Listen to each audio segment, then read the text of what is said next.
buhay noon ng mga taga-mamati.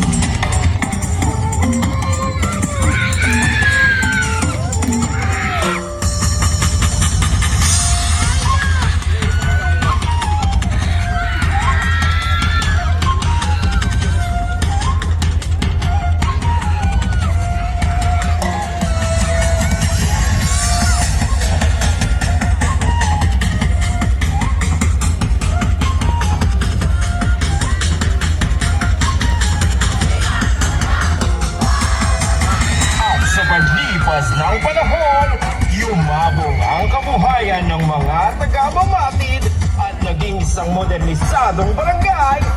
Wow, Mamatid! Servisyo pa!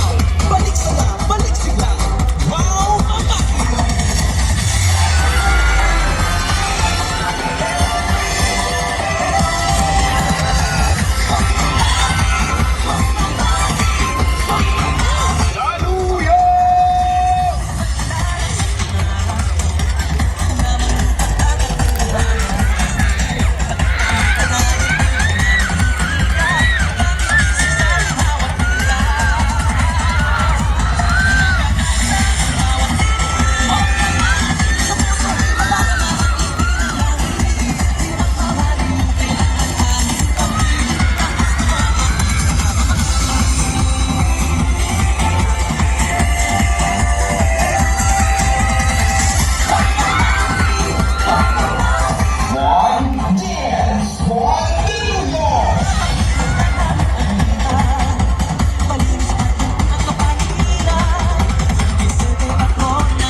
Simulang manalanta ang bagyong Ulysses sa barangay Mamatid ay malaki ang naging epekto nito sa pangkabuhayan ng mga taga-Mamatid.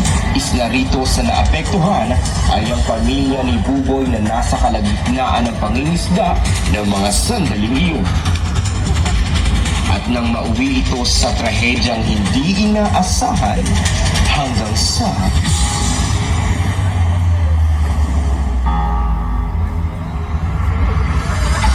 balot ng matinding paghihinagpis ang buong barangay nang matapos ang dilubyong minsan ng sumira sa kabuhayan ng mga taga-Mamatid at kanya-kanya nilang hinanap ang kanilang mga nawawalang kaanak kasabay ng paghanap ni Buboy sa kanyang pamilya na minsan siyang nawalay.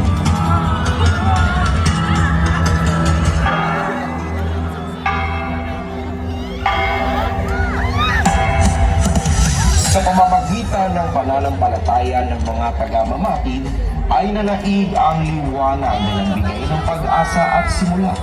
Nang minsan silang nanalig kay San Vicente Ferrer na patron ng pagpapagaling.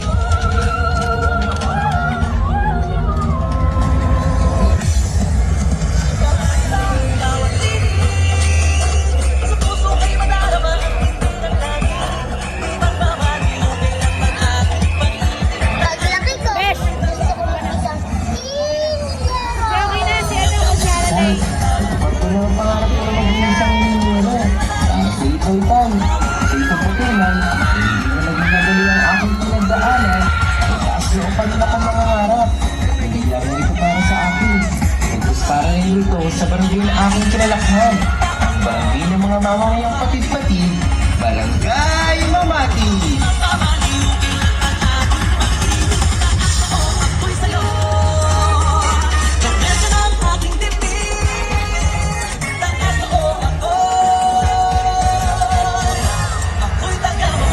Isang patunay na ang aral ng buhay bilang isang mamamayan na Mamatid ay sumisimbolo ng pagkakaisa.